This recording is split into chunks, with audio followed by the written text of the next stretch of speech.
દર્શન કરીને અહીંયા આવી ગયા અમે બનેલા ગાંઠિયા ખાવા. Hello welcome back to my new blogs. અત્યારે અમે ચાલીને જઈએ છીએ નેરવાળા મેલમાના મંદિરે વ્યૂનો એન્જોય કરતા કરતા. ભૌતિકે લીધી હતી પાણીની બોટલ ને હવે હાચવતા બળ પડે છે એટલે થેલીનો ગોટો વાળે હાલ જ રાખ્યો હતો. ભૌતિકને લાગતો હતો તડકો ને પછી થેલીનો બનાવીને આખો છાંયડો. પછી અહીંયા બધાએ પી લીધી અહીંયા ચા પીને પાછા નીકળી ગયા મેળેમાના મંદિરે. પગવા આવ્યા હતા મેળેમાના મંદિરે ને બૂટ ચપ્પલ કાઢીને ગયા દર્શન કરવા. મંદિરે હતી લાઈન ને અમે ત્રણે ભાઈઓ પણ લાઈનમાં ઉભા રહી ગયા. મેં તો મેળેમાના દર્શન કરી લીધા, તમે પણ કરી લો. અહીંયા દર્શન કરીને અહીંયા આવી ગયા અમે બનેલા ગાંઠિયા ખાવા. હાર્દિકના ફેસ ઉપર આજ સ્માઇલ જ કંઈક અલગ હતી.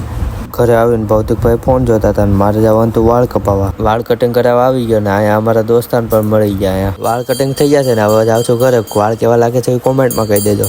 ઘરે જતા થતા નાના બાકી જીગી વાળી ગેંગ મળી ગઈ મને, ફેન ફોલોઈંગ ના. જો અહીંયા ફોન જોઈ છે મારા દોસ્તાર. દોસ્તાને મળીને ગયો ઘરે. ત્યાં તો ભૌતિક અહીંયા ગોલો લેતો હતો. ગોલો બનીને અહીંયા તૈયાર થઈ ગયો છે. બધા અહીંયા ગોલો ખાતા હતા. હાર્દિક તો અહીંયા ચેવડો અને ગોલો ખાય છે. જવાનું તો સ્નેહ મિલનમાં. ઘરેથી હાલીને પોગી ગયો ડાયરેક્ટ સ્નેહ મિલનમાં. અહીંયા હાલતો તો ડાન્સ કાર્યક્રમ. ભૌતિક ને મારા પપ્પાના દોસ્ત અને બધા અમે અહીંયા બેઠ્યા છીએ. પછી આવી ગયા બધા જમવા માટે ને સ્ટેજ ઉપર નાના છોકરાનો ડાન્સ ચાલતો હતો. કેટલા બધા છોકરા છે એ બધા ડાન્સ કરે છે અહીંયા. આજનો બ્લોગ એન્ડ. આપનો બ્લોગ ગમ્યો તો ચેનલને લાઈક એન્ડ ફોલો કરી લેજો.